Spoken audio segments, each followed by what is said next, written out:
2072 सालको भूकम्पमा ज्यान गुमाउनेहरूको सम्झनामा जय महाकाल युवा समूहले यही वैशाख 11 र 12 गते काठमाडौँको विशाल नगर स्थित विकास मिलन केन्द्रमा चौथो महाकाल कप 2082 जय महाकाल महिला पुरुष व्हीलचेयर बास्केटबल प्रतियोगिताको आयोजना गर्दैछ। यही प्रतियोगिताको विषयमा जानकारी दिने उद्देश्यले वैशाख 8 गते आयोजक संस्था जय महाकाल युवा समूहले काठमाडौँमा पत्रकार सम्मेलनको आयोजना गरेको थियो। त्यसै गरी अध्यक्ष लीलानाथ भण्डारीले संस्था स्थापना गर्नुको उद्देश्यमाथि प्रकाश पार्दै अपाङ्गता भएका व्यक्तिहरूलाई पनि खेलकुदको माध्यमबाट अगाडि बढाउँदै उनीहरूको पहिचान होस्, देशलाई चिनाउन सकुन्, हाम्रो समाजमा भएको अपाङ्गताप्रतिको दृष्टिकोणमा सकारात्मक परिवर्तन ल्याउन सकियोस् भनेर यो प्रतियोगिताको आयोजना गर्न लागेको बताउनुभयो।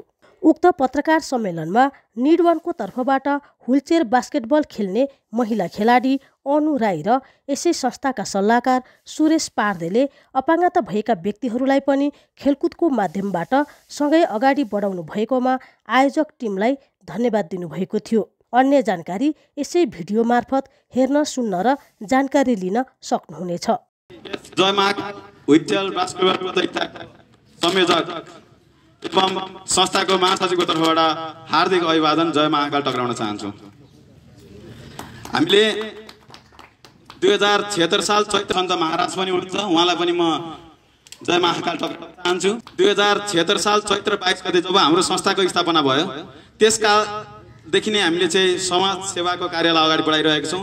जो भोकालाई भोजन प्यासेलाई पानी महाअभियान रहेको छ र 2072 को विनाशकारी महाभूकम्पमा जब देशलाई क्षति पुगिरहेको अवस्था थियो, जब देश तहस नहस बनिरहेको थियो, त्यस समयमा धेरै नेपाली आमा बुवाहरूले चाहिँ ज्यान गुमाउनु परिरहेको थियो र हाम्रो कार्यक्रमको विवरण म तपाईँहरूलाई जानकारी गराउन गइरहेको छु। हाम्रो प्रतियोगिताको नाम रहेको छ महाकाल कप 2082 चौथो महाकाल महिला पुरुष व्हीलचेयर बास्केटबल प्रतियोगिता।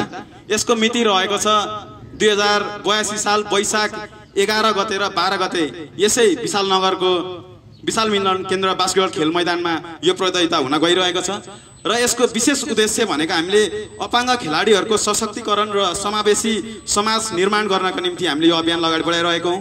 भूकम्प, बाढी पहिरो जस्तो प्राकृतिक उद्देश्य प्रकोप विरुद्ध सचेतना कार्यक्रम महाभूकम्प 2072 को सम्झनामा शोक तथा श्रद्धाञ्जली कार्यक्रम राख्न गइरहेको यो प्रतियोगिता भन्ने कुरा पनि जानकारी गराउन चाहन्छु। र यसमा भाग लिने सहभागी टिमहरू जो व्हीलचेयर बास्केटबल टिमहरू रहनु भएको छ, त्यसमा महिला टिम 4 टिमको सहभागी रहेको छ महिला टिम र यो खेल आज लिग अन्तर्गत खेलाइने कुरा पनि जानकारी गराउन चाहन्छु। र पुरुषमा चाहिँ 9वटा टिम हुनुहुन्छ, सहभागी गर्ल्स टिम हुनुहुन्छ, WSA टिम हुनुहुन्छ एउटा, अर्को SCINN नेटवर्कको टिम हुनुहुन्छ, त्यस्तै अर्को NIDWN निडवानको टिम हुनुहुन्छ, त्यस्तै JWSC जौला खेलको टिम पनि हामीसँग हुनुहुन्छ। यो 4वटा टिम चाहिँ महिलाको टिमहरू हुनुहुन्छ भने पुरुषको टिम पनि हुनुहुन्छ। यो हामीले चाहिँ राजधानी भित्रको टिम मात्र होइन, हामीले चाहिँ राजधानी भन्दा बाहिरका टिमहरूलाई पनि यहाँ सहभागी गराएका छौँ। विभिन्न जिल्लाबाट चाहिँ यहाँ उपस्थित हुनुभएको छ।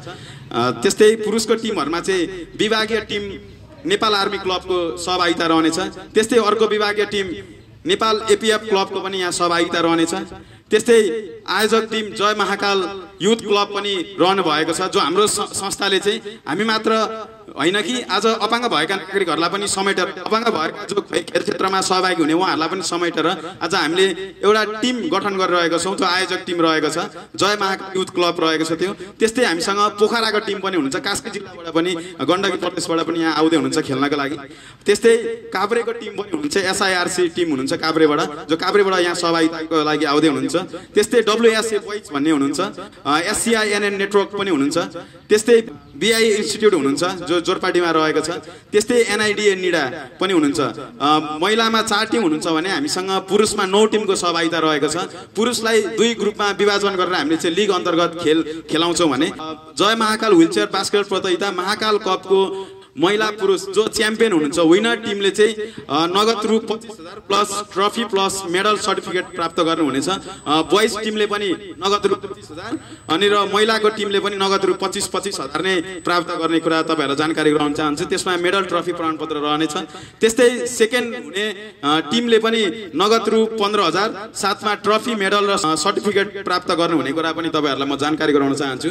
त्यस्तै थर्ड हुने टिमले पनि नगद रु 10,000 रुपैयाँ सँगसँगै ट्रफी मेडल र प्रमाणपत्र जो राम्रो खेल खेल्नुहुन्छ ती खेलाडीलाई पनि चाहिँ हामीले पुरस्कार वितरण गर्ने गरेका छौँ। बेस्ट प्लेयरले चाहिँ नगद रु 2,000 प्लस ट्रफी प्राप्त गर्नुहुनेछ, महिला पनि पुरुषले पनि best player of the tournament. त्यस्तै high score of the tournament जो टुर्नामेन्ट भरि धेरै स्कोर गर्नुहुन्छ महिला पुरुष दुवैलाई चाहिँ हामीले 2,000 प्लस ट्रफी वितरण गर्ने कुरा तपाईहरुलाई जानकारी गराउन चाहन्छौँ। जो आज अपाङ्ग भएका नागरिकहरू हुनुहुन्छ खेलाडीहरू आज उहाँहरू त्यतिकै पनि अशक्त हुनुहुन्छ। आज उहाँहरूको खेललाई राज्यले त्यतिकै पनि चाहिँ आज वास्ता गरिरहेको छैन। आज उहाँहरू चाहिँ विभिन्न देशमा जानुभयो भने पनि आफ्नै खर्च लगाएर गइराख्नु भएको अवस्था हुन्छ। तर हाम्रो संस्था एउटा सामाजिक संस्था भएको कारणले आज ती मानिसहरूलाई एउटा आँट हौसला हिम्मत आज उहाँहरूले खेलेको देखिँदाखेरि जीवनमा मानिसहरू आज अपाङ्गता भए पनि म जीवनमा चाहिँ जिउनको लागि मैले सङ्घर्ष गर्नु पर्दो रहेछ है भन्ने एउटा उहाँहरूलाई हेरेर अरू समाजलाई पनि एउटा प्रेरणा र हौसला मिल्ने भएको कारणले आज हामीले चाहिँ उहाँहरूलाई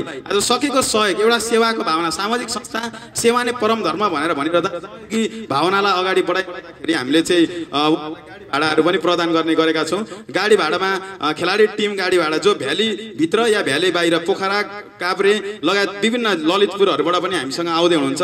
यी सारा कुराहरू गरेर 70,000 प्लस 30,000 1 लाख रुपियाँ जति चाहिँ हामीले चाहिँ यो गाडी भाडामा खर्च गर्ने गरेका छौँ। त्यस्तै ट्रफी मेडल सर्टिफिकेट मागेको चिन्ह सम्मानपत्र आदि इत्यादि कुराहरूमा चाहिँ हामीले 1 लाख रुपियाँ जति खर्च अनुमानित खर्च राखिएका छौँ। र त्यस्तै फ्लेक्स एडभर्टिजमेन्टमा हामीले चाहिँ 1,20,000 रुपियाँ राखेका छौँ। त्यस्तै हामीसँग हामीले 11 गते र 12 गते नै उहाँहरूलाई चाहिँ बिहानै बोलाएका छौँ। 2 दिन नै खेल हुन्छ, त्यही भएको कारणले उहाँहरू 11 गते बिहानदेखि नै सहभागिता भएको कारणले हामीले खाजा खाना दिउँसोको खाजा आदि इत्यादि यी सारा कुरा 2 दिन नै हामीले चाहिँ उहाँहरू जति पनि उपस्थित हुनुहुन्थ्यो हामीले एउटा टिममा 15 जनाको संख्या बोलाएका छौँ।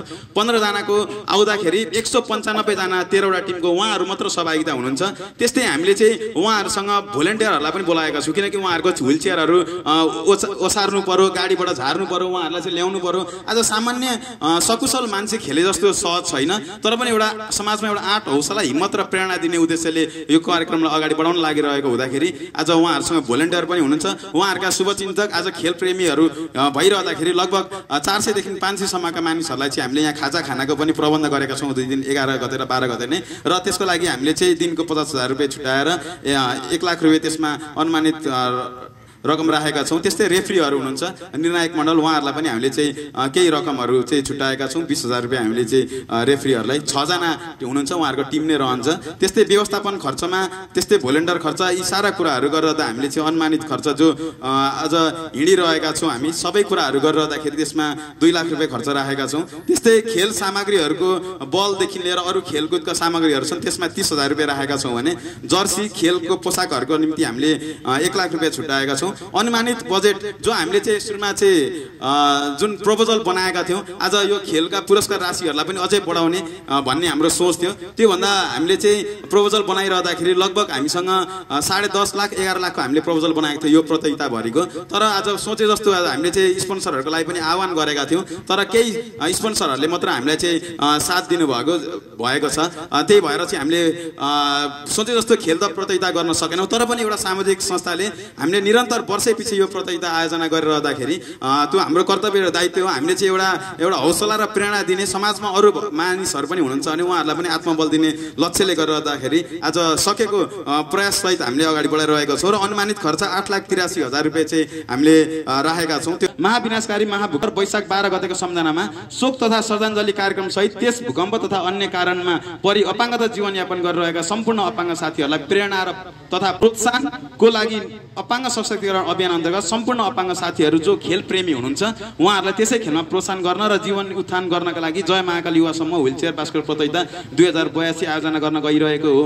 यस खेलको लागि विभिन्न पुरस्कारको व्यवस्था गरिएको जानकारी मैले हजुरहरूलाई गराइसकेको छु। र यस महाकाल कप 2082 को सबल पक्षहरू के रहेका छन् तपाईहरुलाई म भन्न गइरहेको छु। 1 नम्बरमा खेल प्रतिभा प्रदर्शनमा महत्त्वपूर्ण भूमिका खेल्नेछ। जो खेलाडीहरू यहाँ खेल्नुहुन्छ उहाँहरूको चाहिँ खेल प्रतिभा प्रदर्शनमा महत्त्वपूर्ण भूमिका खेल्नेछ यस प्रतियोगिताले। त्यस्तै खेल क्षेत्र प्रवेशमा सहयोग पुर्याउनेछ।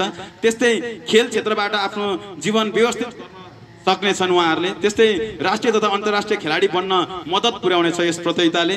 त्यस्तै खेलाडीहरूलाई आत्मबल र साहस प्राप्त हुनेछ भन्ने कुरा पनि म जानकारी गराउन चाहन्छु। राष्ट्रको नाम उच्च रहनेछ। आज यस प्रतियोगिताले राष्ट्रको नाम उच्च राख्न एउटा सहयोग पुर्याउनेछ। त्यस्तै समावेशी समाज निर्माणमा टेवा पुग्ने कुरा पनि तपाईँहरूलाई म जानकारी गराउन चाहन्छु। त्यस्तै जय महाकाल युवा सभा विशुद्ध समाजसेवी संस्था भएको हुनाले समाजमा रहेको हरेक विभेदको अन्त्य गर्दै सबैले समान जिन्दगी बाँच्न पाउनुपर्छ।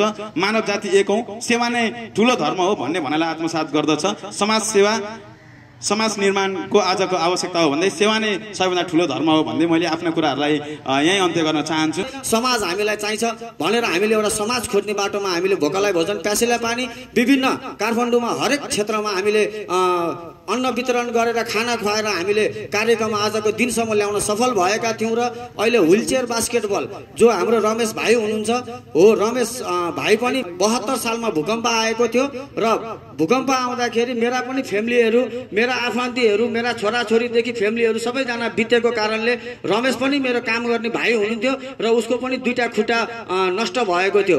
हामीले यो भोकलाई भोजन प्यासेलाई पानी गरिब दुखीको कसैको कोही छैन, कसैको केही छैन हो, तिनीहरूको लागि त हामीले गरेका छौँ भने यो 2 हात खुट्टा सबै सक्लो भएकोलाई त यस्तो गाह्रो छ भने यो रमेश भाइ पनि मेरै होटलमा परेर उहाँको पनि 2टा खुट्टा गएको थियो भने हो साँच्चै नै उहाँहरूलाई त बाँच्न कति अप्ठ्यारो परिरहेको होला भनेर मलाई पनि उहाँले एक दिन बोलाउनु भयो। उहाँहरूको गेम हेर्दाखेरि मलाई पनि व्हिलचेयर बास्केटबल एकदमै राम्रो लाग्यो अनि मैले पनि थाहा पाएँ कि हो देश त चिनाउने भनेको त विश्व चिनाउने त कोही फुटबलले चिनाउँदो रहेछन्, कोही क्रिकेटले चिनाउँदो रहेछन्, कोही खेलहरूले चिनाउँदो रहेछन् भने साँच्चै नै यो अपाङ्गता भएको मान्छेहरूलाई पनि हामीले जोडेर साँच्चै नै यिनीहरूको पहिचान, यिनीहरूको मान सम्मान र देशको पनि पहिचान खोज्छन् होला यिनीहरूले भनेर हामीले यो चौथो संस्करण आज गर्न गइरहेका छौँ। पत्रकार सम्मेलन हामीले दोस्रो तेस्रोसम्म पनि गरेका थिएनौँ हो, त्यतिखेर हामीसँग अपुग थियो।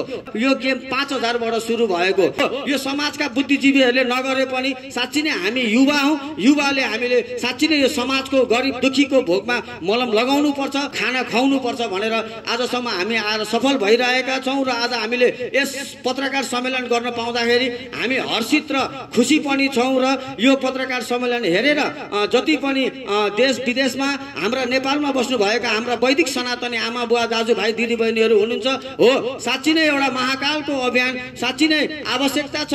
यसलाई साँच्चै नै यो नेपालमा राखिरहनु पर्छ भन्नु जस्तो तपाईँहरूको सोच छ भने यो कार्यक्रममा हेरेर हामीलाई फलो लाइक सेयर गरेर हाम्रो पनि पेजहरू छन् हो, त्यसमा आएर हजुरहरूले साथ सहयोग गरिदिनु हुनु भन्ने हामी युवाहरूको सोच छ हो। साँच्चै नै अर्थ बिना अनर्थ रहेछ, अनर्थ भयो भने साँच्चै नै हाम्रो देश नहरानी रहेछ, नहरानी देश हामीलाई चाहिएको छैन। सम्पूर्णले एउटा मानवता ल्याएर साँच्चै नै हाम्रो देश जेठो वेद हिमाल हो सकलको कैलाश साथी छ यो भनेर गुरुहरूले भन्नुभएको छ भने साँच्चै नै हाम्रो देशलाई बचाउनको लागि, हाम्रो देशमा अपाइज मान्छेहरूलाई सहज बनाउनको लागि र दिन दुखी गरिबहरूको लागि हामी सक्लो मान्छे काम लागौँ। र हामी चाहिँ एकदमै उत्साहित छौँ यो खेलमा सहभागी हुनको लागि।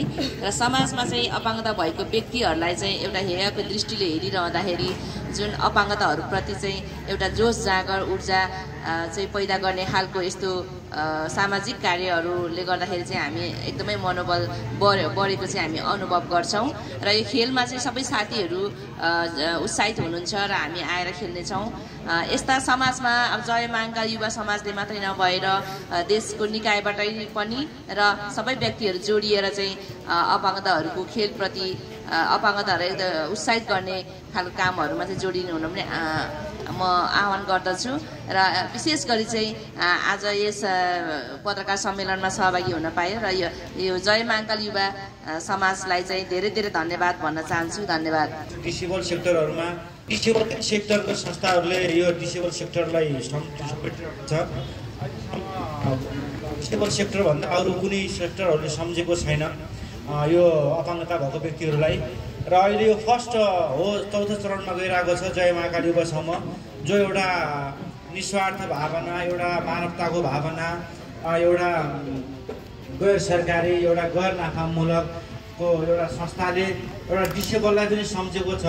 हामी डिसेबल भएको व्यक्तिहरू धेरै आभारी छौँ। त्यो एउटा महाकाल संस्था हो। त्यो संस्था जहिले पनि समाजको हितको लागि, नागरिक हितको लागि, अशक्त असहायको हितको लागि खडा भएर निस्केको छ। यसलाई हामी सबै सरकार, सबै निकाय तथा हामी सबै मिडियाकर्मीहरूले यसलाई साथ सपोर्ट र यसलाई उत्साहमान बनाऊ, यति नै भन्न चाहन्छु। हस्, धन्यवाद।